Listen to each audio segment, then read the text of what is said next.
ഇന്നത്തെ പരിപാടി 30 minute 3 snacks വായോ. 2 മുളക് ഉണ്ടായിരുന്നു, നമുക്ക് മുളക് ബജി ഉണ്ടാക്കാം. അതിനെ 4ആയി കട്ട് ചെയ്തിട്ട് അതിന് വേണ്ടിയിട്ടുള്ള ബാറ്റർ ഉണ്ടാക്കുന്നുണ്ട്. പിന്നെ കടലമാവ്, മുളക് പൊടി, ഉപ്പ്, സോഡാപ്പൊടി, പെരിഞ്ചീരകം, കായം എന്നിവയെല്ലാം ഇട്ട് നല്ലതുപോലെ ബാറ്റർ ഉണ്ടാക്കിയിട്ടുണ്ട്. അതിൽ മുക്കി നമ്മൾ പൊരിച്ചെടുക്കുകയാണ്. മുളക് ബജി തിരിച്ച് മറിച്ചു വിട്ടിട്ട് നമ്മൾ കോരിയിട്ടുണ്ട്. അടുത്തത് മുട്ട ബജി ഉണ്ടാക്കാനായിട്ട് 3 മുട്ട എടുത്ത് പുഴുങ്ങാനിട്ടു. അപ്പോൾ തന്നെ വിസിൽ വന്നു. മുട്ടയെ കട്ട് ചെയ്തെടുത്തു. അതിനുശേഷം അതിന് സെയിം ബാറ്ററിൽ തന്നെ നമ്മൾ മുക്കിയിട്ട് പൊരിച്ചെടുത്തിട്ടുണ്ട്.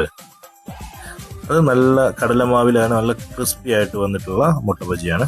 അടുത്ത ഉള്ളി ഇവിടെ ഉണ്ടാക്കാൻ പോവുകയാണ്. അതിന് വേണ്ടിയിട്ട് നൈസായിട്ട് സ്ലൈസ് ചെയ്ത സവാള, അതിലേക്ക് കറിവേപ്പില, പച്ചമുളക്, കുറച്ച് കടലമാവ്, അതുപോലെ തന്നെ കുറച്ച് മുളക് പൊടി, ഇതൊക്കെ ഇട്ടിട്ട് നല്ലപോലെ പൊരിച്ചെടുത്തിട്ടുണ്ട്. നടുക്കൊരു ഹോൾ കൂടെ ഇട്ട് കൊടുത്താൽ അകവും നല്ലതുപോലെ വെന്ത് കിട്ടും.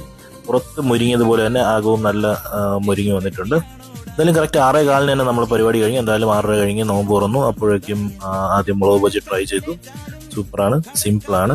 അടുത്തത് മുട്ട ബജി, വളരെ ക്രിസ്പിയാണ്, അടിപൊളിയാണ്. ഉള്ളിവട എനിക്ക് ഭയങ്കരമായിട്ട് ഇഷ്ടപ്പെട്ടു. നല്ല ക്രിസ്പി, അടിപൊളി, സൂപ്പർ. ട്രൈ ചെയ്യണേ.